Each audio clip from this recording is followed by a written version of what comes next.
नमस्कार दोस्तों, आज हम बात करने वाले हैं चाइना और ताइवान इशू पर। चाइना और ताइवान इशू बहुत ही पुराना इशू है। चाइना कहता है ताइवान हमारा है, पर ताइवान कहता है हम स्वतंत्र हैं, हम चाइना के नहीं हैं। दोस्तों, यदि आप इस चैनल पर नए हैं तो कृपया इस चैनल को सब्सक्राइब कीजिए और लाइक कीजिए, ताकि सबसे पहले आगे आने वाले वीडियो आप तक पहुंचे और ज़रूर पहुंचे। दोस्तों, उपलब्ध प्रमाणों के अनुसार तांग राजवंश 618-907 ईस्वी के समय से ही चीनी लोग मुख्य भूमि से बाहर निकलकर ताइवान में बसने लगे थे। वर्ष 1624 से 1661 तक चीन एक डच, वर्तमान में नीदरलैंड का उपनिवेश था। हालांकि चीन और ताइवान के बीच लंबे समय से चल रहे संघर्ष की पृष्ठभूमि को समझने के लिए हमें वर्ष 1894 की घटना पर नज़र डालने की आवश्यकता है। दोस्तों, जब चीन के जिंग राजवंश और जापान के साम्राज्य के बीच पहला युद्ध लड़ा गया, तकरीबन 1 वर्ष तक चलने वाले इस युद्ध में अंततः जापानी साम्राज्य की जीत हुई तथा जापान ने कोरिया और दक्षिण चीन सागर में अधिकांश भूमि पर कब्जा कर लिया। इसमें ताइवान भी शामिल था। जापानी सेना के विरुद्ध मिली हार के कारण चीन की जनता में राजतंत्र के विरुद्ध संदेह पैदा हो गया और चीन में राजनीतिक विद्रोह की शुरुआत हो गई। दोस्तों, चीन में विद्रोह की शुरुआत वर्ष 1911 में हो गई थी और 12 फरवरी 1912 को चीन में साम्राज्यवाद समाप्त कर दिया गया। इस तरह चीन में राष्ट्रवादी कामिंगतांग पार्टी की सरकार बनी और जितने क्षेत्र चिंग राजवंश के अधीन थे वे सभी चीन की नई सरकार के क्षेत्राधिकार में आ गए। दोस्तों, इस दौरान चीन का आधिकारिक नाम रिपब्लिक ऑफ चाइना कर दिया गया। द्वितीय विश्व युद्ध में जापान की पराजय के बाद ताइवान पर फिर से राष्ट्रवादी कामिंगतांग पार्टी का अधिकार मान लिया गया। वर्ष 1949 में चीन पूर्णतः गृह युद्ध की चपेट में आ गया था। इसी दौरान माओ त्से तुंग, जिनके नाम पर माओवादी अभी है दोस्तों, माओवाद जो जिसे कहते हैं वो माओ त्से तुंग के नाम पर ही है। माओ त्से तुंग ने ही माओवाद की अवधारणा किया था।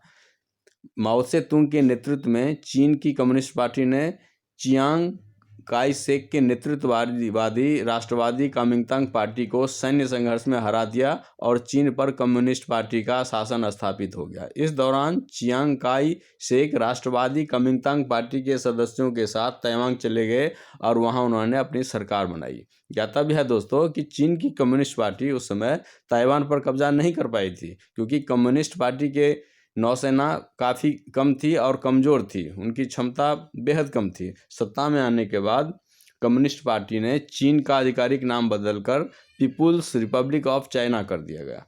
वहीं चाइना अपने को आधिकारिक तौर पर रिपब्लिक ऑफ चाइना के रूप में संबोधित करने लगा।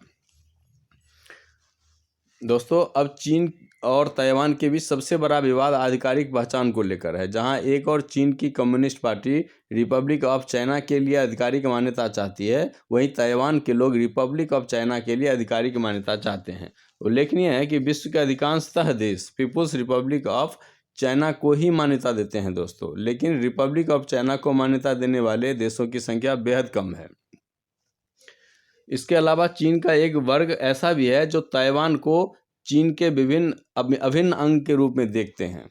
इस वर्ग को एक चीन नीति, वन चाइना पॉलिसी का समर्थक भी माना जाता है। इस समूह के अनुसार चाइना का ताइवान एक अभिन्न अंग है और जो लोग पीपुल्स रिपब्लिक ऑफ चाइना के साथ कूटनीतिक संबंध स्थापित करना चाहते हैं, उन्हें रिपब्लिक ऑफ चाइना के साथ अपने कूटनीतिक संबंध समाप्त करने होंगे। इस नीति के समर्थक मानते हैं कि चाइना ताइवान का ही हिस्सा है, ताइवान चीन का ही हिस्सा है और कुछ समय के लिए चीन से अलग हो गया था, जिसे कूटनीतिक संबंध अथवा सैन्य बल के माध्यम से जल्द ही चीन में शामिल कर लिया जाएगा। दोस्तों, ये मुख्य कारण है चाइना और ताइवान के विवाद का।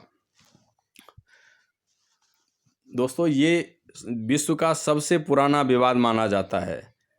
यही प्रमुख कारण है ये इन दोनों देशों के बीच विवाद का। थैंक यू, धन्यवाद दोस्तों।